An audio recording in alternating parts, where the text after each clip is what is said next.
We're getting a few more people in. Hold on just another moment.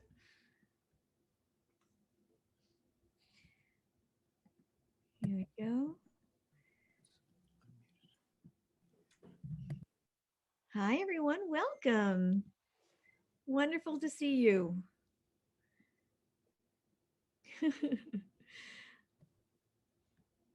Let's put in the chat if we're new, just joining for the very first Ah, time. yes. Okay. Yes, thank you so much. We do have some new members. I'm going to wait until these last people get into the room.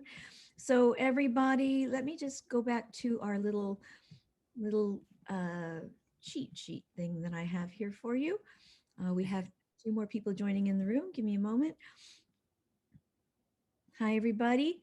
So welcome. If you are here for the first time, welcome, welcome. Take a look and move your mouse to the bottom of your screen and you will see some things that you can open up. If you can look on participants and open that, that'll open your chat also, or you can click on chat and open the chat separately. But if we get to the point when we're taking questions, if you roll your mouse down to the bottom and you see reactions, then you'll be able to raise your hand. And I'm going to show you what that looks like. When you click on reactions, you will see raise hand and thumbs up and clapping and laughing and all kinds of wonderful things. So you can speak with us in terms of emojis at the bottom, okay? Thank you so much. They're So making it easier and easier for us to eliminate language. It's all just becoming the world of an emoji. And I have to admit, I'm just going to take the moment. I got a surprise in the mail today, an Oculus 2, which I am so totally excited about because my nephews have been on their Oculus 2, and it's just it's an amazing distraction, I must tell you. So it's a perfect topic in a way for today. Welcome to those of you who are just dipping in for the very first time, because we're introducing in this very last week of what has been a series that we sort of started the theme on for January, around exploring this idea of a new year, new you. And we've traversed through, I'm going to say, a lot of themes, always coming into sort of the single most fundamental question that comes up around the reconnective healing experience. Oh, yeah, Julie, I'll tell you when an Oculus 2 is in a moment. Uh, the It's question. one after the Oculus One. So, uh, always the question, really, which is the investigation or the inquiry around the true nature of our essential being. And that is I'm going to say, I would say the most fundamental, important component in the reconnective healing experience, because everything is centered around this relationship with energy, light, and information, which illuminates this obscuration of our true nature. And so we're exploring today the way in which the energy, light, and information, I'm going to suggest, is the direct awareness or isness of the before beyond. Beyond, just to give it a really clean context, we're going to call the activity of experience. So when we speak about the beyond, that's the activity of experience. And for a moment, I want you to just do an inquiry into this idea. There is nothing, I'm going to suggest, in experience other than the knowing of it. So for just the moment, I want you all to, eyes open, eyes closed. I want you to see if you can hold experience in your hands. Just hold it in your hands. Pick any experience. Hold experience in your hands. Are you holding it? You can't hold experience in your hands. You can imagine holding experience in your hands. And that is the knowing of it. But really, there is nothing more to any experience than that, the knowing of it. Thinking is the same. I want you to try to hold thinking in your hands. Hold thinking in your hands. Close your eyes, open your eyes. Just explore the way in which you would hold thinking in your hands.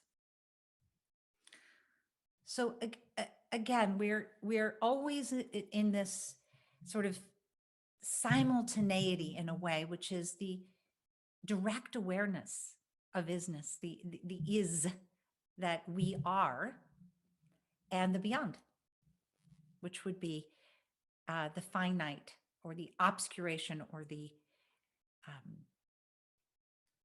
way in which we become, and this is probably the best way to think of it in a reconnective healing experience or understanding, is that energy, light, and information is purpose itself. It is the purpose, the undiluted, I'm going to say unobstructed, irreducible consciousness, otherwise referred to as energy, light, and information, God, love, and the intelligence of the universe, the before and beyond. I'm going to suggest it's also love, truth, beauty, happiness, or God.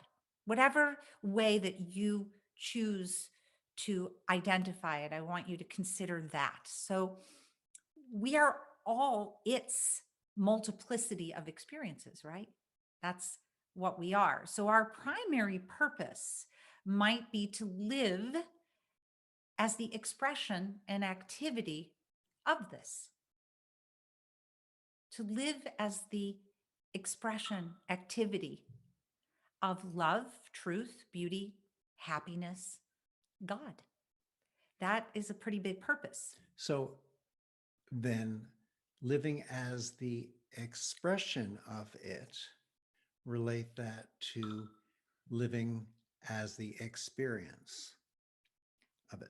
Yes, I would say activity, experience, these are all ways that we can put words around the finite body mind that each of us is. But it's So, easier philosophized right. than actualized. But these things exist before we recognize them.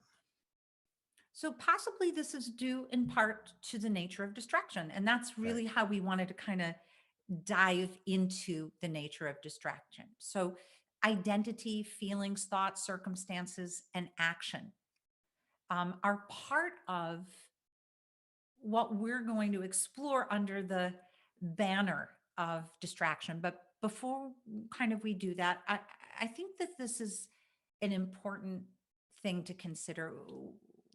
We have a finite amount of energy to express who we are as we show up in everyday life.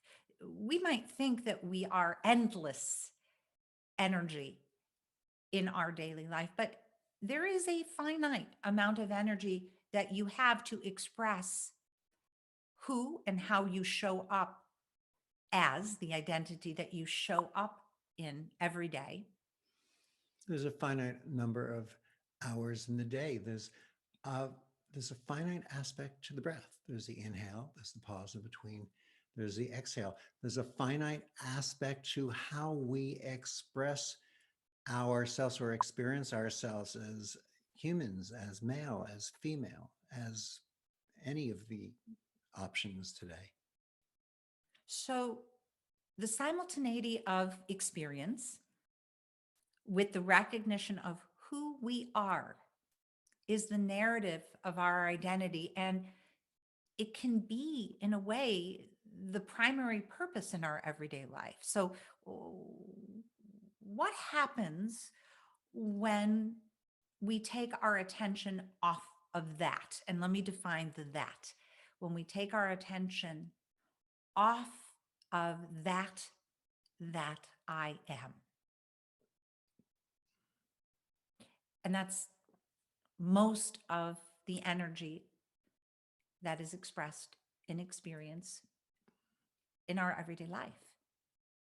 And again, you can sort of circle back to, how do you hold thinking in your hands? You can't. It happens. So part of this is just to have you inquiry. And sometimes we hear it this other way, which we heard it recently. What happens when I take my attention off of the frequencies?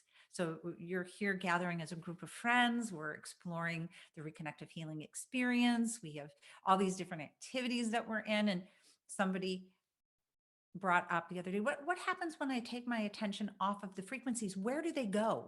And it's sort of like, what happens? The question really is, what happens when I take my attention off of the infinite? Well, the infinite still is. It's your attention that's come or gone in that interaction. So what happens when I take my attention off of that I am is really not a terribly complex question. The complexity is the explanations that we sort of create around the question. And again, this is going to bring us into the exploring or the investigating of the nature of distraction again. So, and again, part of what leads us into that complexity is the human personality, the ego aspect, in a sense, to explain in detail. And we sort of become seduced into the desire for complexity. Sorry, complexity. It's sort of like, a potato chip. Each one tastes so good, it feeds a certain aspect of it, but it's not really all that nutritional. And so the most complex aspect of complexity is allowing ourselves to rest in the simplicity of it. and it's going to be, I'm going to say distraction itself is much more intimate and personal than we may actually be acknowledging or even considering. So today we want to explore it very intimately and personally in the way that it is for each of us individually. What does it mean? And it will mean different things for each of us. In the first instance, does distraction take you away from something, as the word would imply in words? Does distraction take you away from something? And maybe simultaneously, it also allows you to investigate more deeply, bringing you a greater awareness. So it sort of frames itself just in the very nature of its words. And we want you to consider that. Does distraction take you away from something? And attention really, if we think about it from a perspective of attention, walks a fine line. Is our attention too contracted, and then we're distracted from where our attention has been? Is our attention so loose that we get lost somewhere, and then that becomes a different form of distraction from our attention? So it's an interesting concept. And Eric brings up the word that we want to add to this. So let's talk about what attention, or the way our attention plays a role in this whole conversation. Attention is very expensive. Everything in experience, which is us. Let's just, again, I want to really contain the imagery here. Each one of us is an experience. We are love experiencing itself as each one of us. We are beauty experiencing itself through the experience of each one of us. So attention is very expensive in the way that everything is after our attention in what we'll call the experience known as I. And if I draw my focus, well, let's put it this way.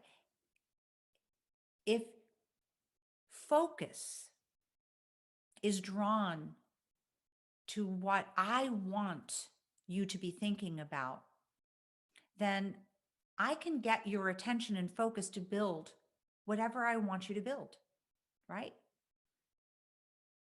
We think it's funny so often that we use the expression pay attention.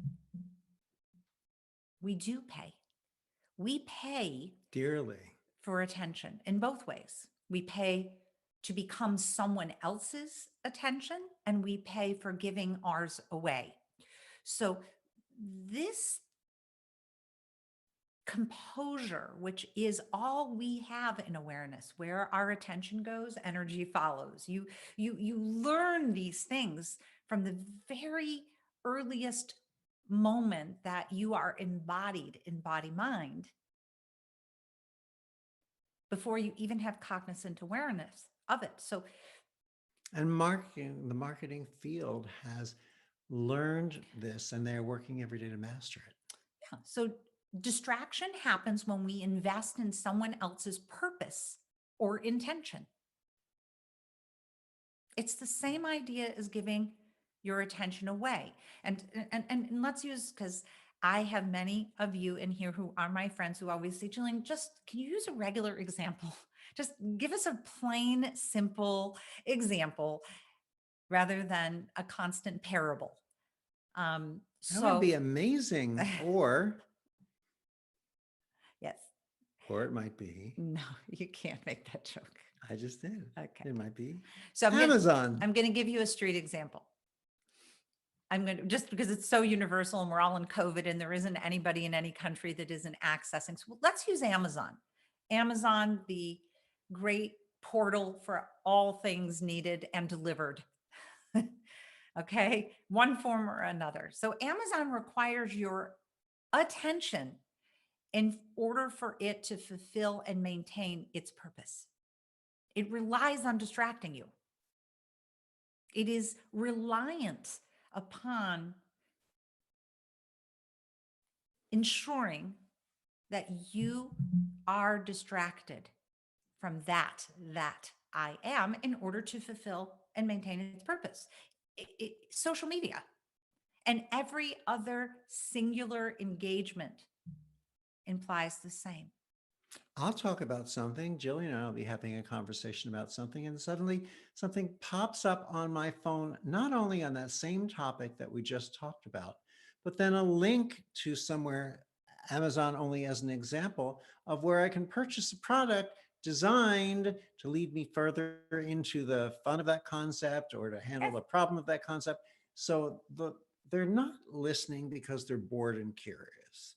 They're listening because financially as well, they grow from distracting us from where we are and into where they would like us to be. And let's even claim where we are. I'm going to go back to we started this series, New Year, New You, around purpose and passion. And for those of you who didn't get a chance to listen to the first Ellen Owl with Jalpa Vitalani, do, because we introduced passion and purpose specifically so we could explore it in a real way in our everyday life, but also its source. So your purpose is not about buying something on Amazon or posting to your social media feed or watching the news. It may be a need, a true need. It may be a desire or a want, or even, I'm going to say, a purposeful contribution to your identity that is an expression of yourself. All valid. And while always being cognizant somewhere that I am is the only aspect of you remaining constant. You can't really distract that you are. So we can only turn to experience. which is everything. We are the experience of that I am. And the contribution of your identity as the expression of yourself isn't irrelevant. It isn't unmeaningful. It isn't unpurposeful. But we need to know the nature of distraction so that our life isn't perceived as something that we are holding in our hand, because we are not. And this happens throughout all of life. As we develop, we become the object of someone else's attention. Some people call that love. We want you to consider that. We want you to consider the difference between feeling love and being love.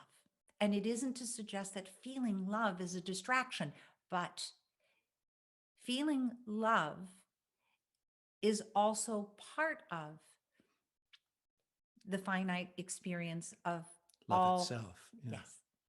Yes. So, Absolutely. And sometimes, when we identify with the experience, when we are not aware of the experience, we think that we have gone away for some reason, and yet we never have. It's just whether we're tuned into the experience, whether we're distracted from the experience. The infinite is always in infinite presence. so in recognition, we're going to do an exercise together just to explore this a little bit, but keep this question sort of open-ended. Is the recognition of distraction in your personal, intimate, again, this is a personal and intimate exploration of you, the experience of energy, light, and information. So we don't need to look at the world. We want to just stay super in inquiry, self-inquiry here. But is the recognition of distraction only realized in hindsight most of the time? Is distraction something that we often don't even consider until after it's already happened, after we've already become the object of something else's purpose? Because most of the time it's not a part of our conscious intention or our plan. It's very easy to say, I just want to see, I'm focused right here on what I'm doing. I need to see one thing on the internet just to make sure I have it right. And then 2.5 hours later, you go, oh my God, I'd become distracted, but we didn't recognize that we were in the distraction, being distracted at that time. So there's a level of cognizant awareness in various levels for us to allow ourselves to tune into and to play with, that can be an assistance, if not at least an expansion of our cognizant awareness of the situation. So as consciousness, which is all each of us is, love, truth, beauty, unobstructed, irreducible.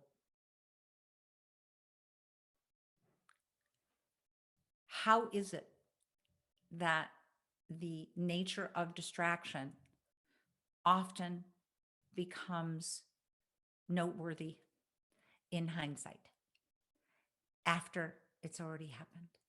And we're going to just, again, play with this little exercise in the simplest way, just for a few minutes together, and then we'll wrap it up and sort of take some questions. But this is going to be a theme that will become part of February's overall theme for the month, which is going to be the nature of healing.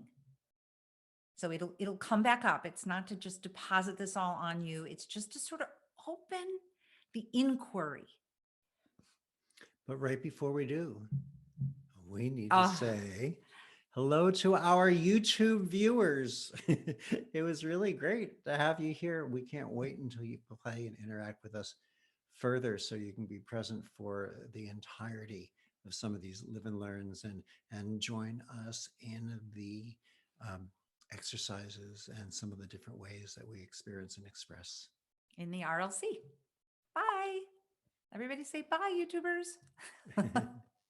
Bye, YouTubers. Okay.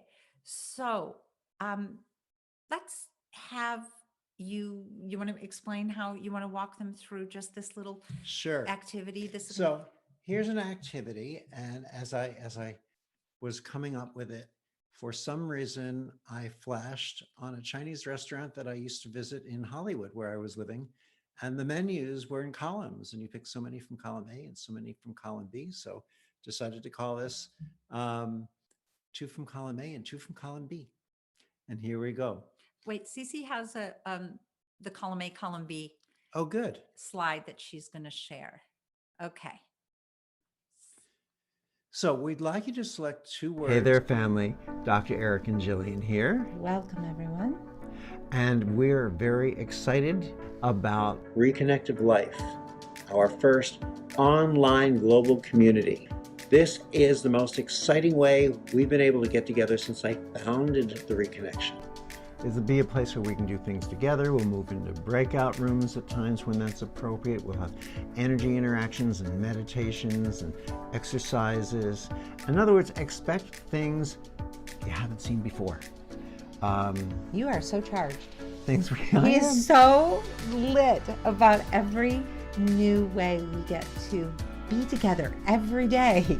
Just be together. Let us just speak a little bit about what is going to be the shape of this community. In this community, we can share and discover more. Here we can talk to each other, we can chat, we can learn from and about one another. Jillian, me, our life leaders, and you will be in daily conversation with you. Weekly, we will have Facebook Lives. We will be with you every Wednesday. Sometimes it'll be just Eric. On occasion, it might just be me. Sometimes it'll be the 2 of us. It's all about giving you a way to look at the week living in the frequencies. And in every 4th week, we will include a live Q&A so we can talk about the things that have been coming up for us, discuss back and forth, share, grow, expand together. And the ever-growing library of content that has been created over 20 years that will be on demand for you. It will be on-demand content for you to view, enjoy, share again with your inner circle. And monthly, we are going to have live Zoom retreats. We're going to bring in some exercises and experiences and things that previously we've reserved for our physical retreats, you know, when we were in the different location resorts and things. And we're modifying them so that we can work with these with you in your home, in your living room, in your den. Put into the chat line, what is facility? We're having these weekly Zoom in-depth Q&As. Finally, they have a place and space to just define what does that really mean living in the frequencies. This is something that is in all of us. Everyone can do this. It doesn't matter how many levels you've gone through or how well you know the programs.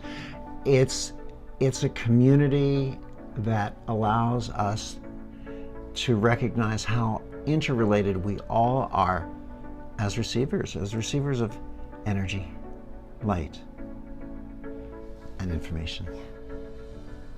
See you there. Reconnective Life, living in the frequencies every day.